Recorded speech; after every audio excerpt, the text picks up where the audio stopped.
pertolongan persalinan dengan distosia bahu ini diantaranya adalah ibu masih kooperatif. Jadi kondisi ibu masih memungkinkan untuk dilakukan tindakan. Ya.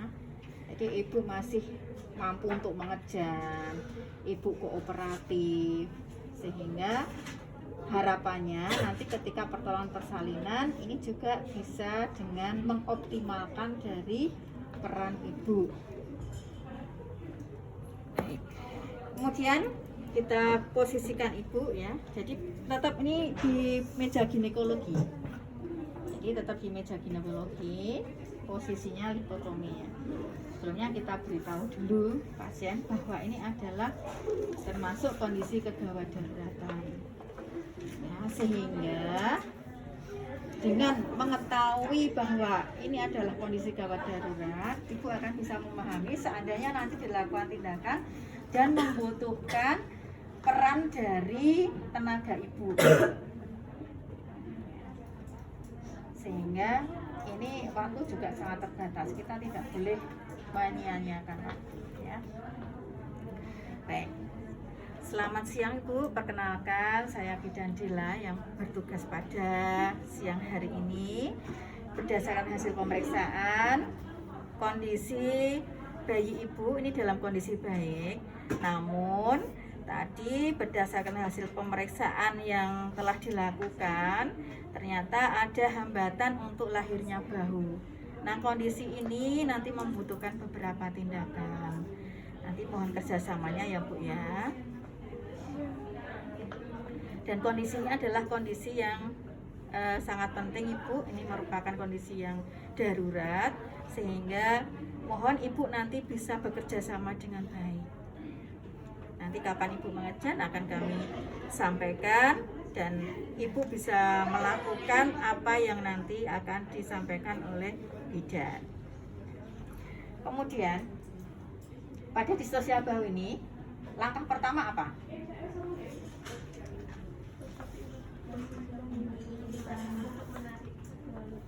Sejauh mungkin ke arah dada. Ya, baik, kita siapkan dulu ya. Kita gelas etis.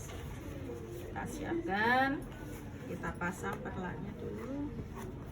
Kayak apa ini dipasangkan?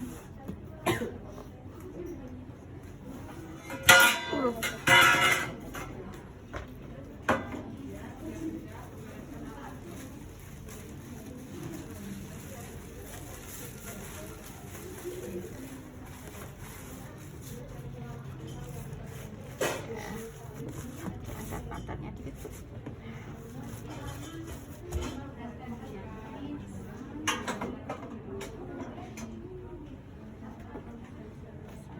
Di atas perut itu.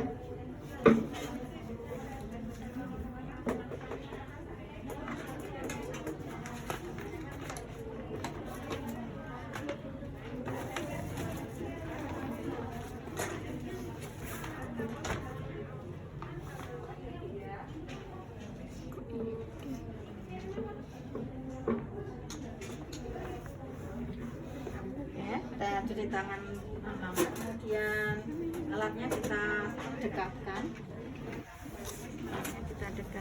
kita siapkan, buka dulu.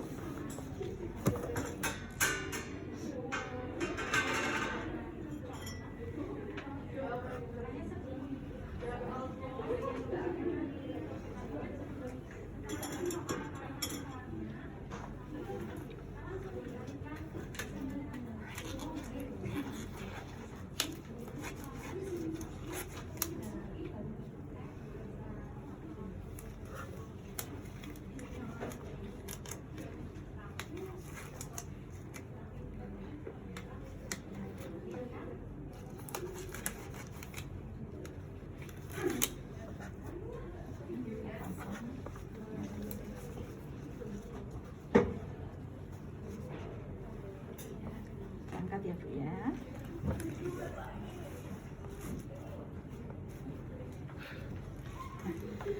Kemudian tadi pastikan kita posisikan pasien dalam posisi Dikotomi. dikotomi. Itu kalau pada persalinan sungsang. Kalau pada distosia bahu nanti ada step by stepnya ya. Baik. Nah, pada distosia bahu ini yang perlu kita lakukan apa? Langkah pertama, begitu kita tahu bahwa ada distosia bahu, langkah pertama adalah cari bantuan. Nah, siapa yang bisa kita minta bantuan? Kalau itu di rumah sakit, ya timnya siapa? Kan biasanya hanya satu tuh. Nah, kalau di PMB, yang ada siapa? Oh, keluarga pasien, suaminya misalnya. Nah, bisa. Atau Bu Bidan kan punya asisten ya. Ada mahasiswa, yuk mahasiswa. Langkah pertama cari bantuan karena kita tidak bisa sendiri. Ya, kita tidak bisa sendiri. Nah, pada distosia bahu, kepala lahir, nih, kepala lahir kelihatan nih, kepala sudah membuka pintu, pembukaan lengkap. Tapi tidak segera terjadi putar paksi luar. Kita harus waspada. Kalau tidak segera putar paksi luar berarti ada tanda-tanda terjadinya distosia bahu. Kemudian kepala yang sudah kelihatan nih, sudah buka pintu, masuk kembali. Ini yang disebut dengan kura-kura itu, kura-kura kan kepalanya muncul kelihatan terus masuk lagi.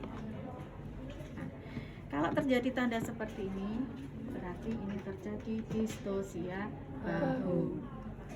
Nah, pada distosia bahu hindari 4P. Apa itu 4P? P yang pertama adalah panik. Hindari panik. Nggak boleh panik. Kalau panik nanti sudah tidak bisa berpikir dengan jernih. Ya. P yang kedua adalah puling. Puling apa puling? Menarik. Yang ditarik apa? Kepala. Ini nggak boleh ditarik-tarik. Kepalanya ditarik. Kita tidak boleh menarik-narik kepala.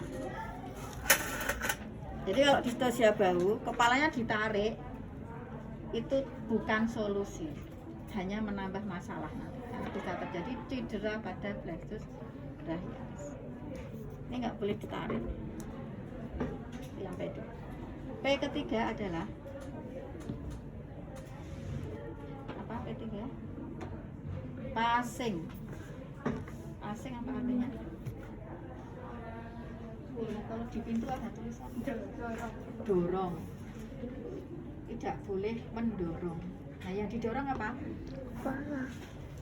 Yang didorong Oh, badan. fundus. Tidak boleh melakukan dorongan pada fundus. Jadi fundusnya nggak boleh didorong. Wah, ini tarik aja kepalanya, fundusnya didorong biar cepat maju, nggak boleh. Nanti kalau melakukan dorongan pada fundus hanya akan menyebabkan bahu semakin terjebak di sini, makin macet. P yang keempat, panik, blank, passing, satunya pivoting. Pivoting itu artinya memutar kepala bayi. Nggak boleh nih, kepalanya diputer. Nggak boleh. Wah, ini distosia, tak puter ya, bahunya ikut muter, nggak bisa. Nggak boleh ya, dilarang keras. Ya, jadi itu yang harus dihindari. Apa tadi? Panik, puling, passing, pivoting. Ya, tidak boleh melakukan 4P ini, hindari 4P ini. Ya, tidak boleh melakukan tarikan pada kepala, tidak boleh melakukan dorongan pada fundus, tidak boleh memutar kepala. Nah, Untuk pertolongan persalinan dengan distosia bahu, langkah pertama adalah kita posisikan pasien dalam posisi macrobed.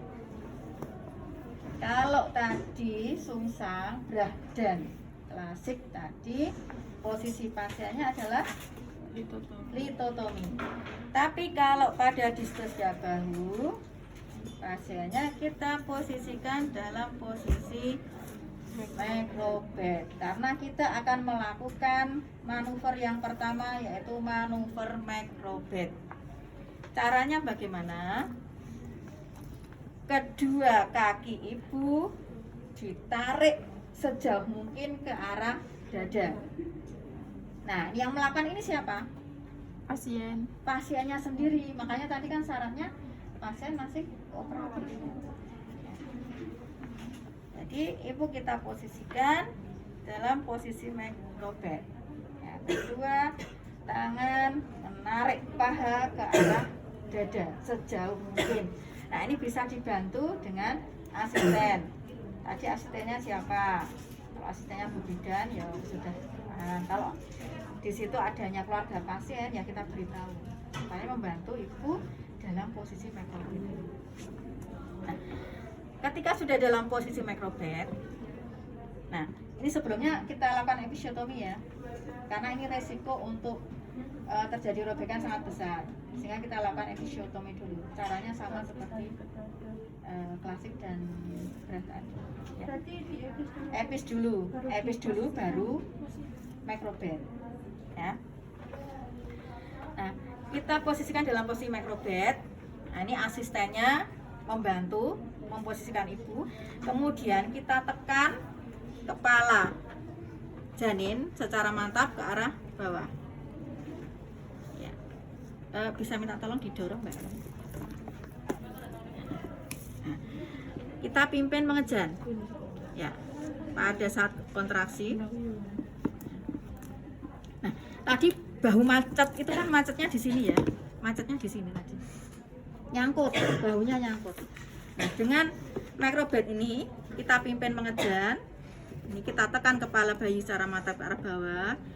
Nah, dengan posisi macrobed, ruangan yang ada di dasar panggul ini seolah-olah lebih lebar, sehingga bahu harapannya bisa terbebas. Nah, kalau bahunya sudah terbebas seperti ini, berarti tinggal kita lakukan pertolongan seperti persalinan normal.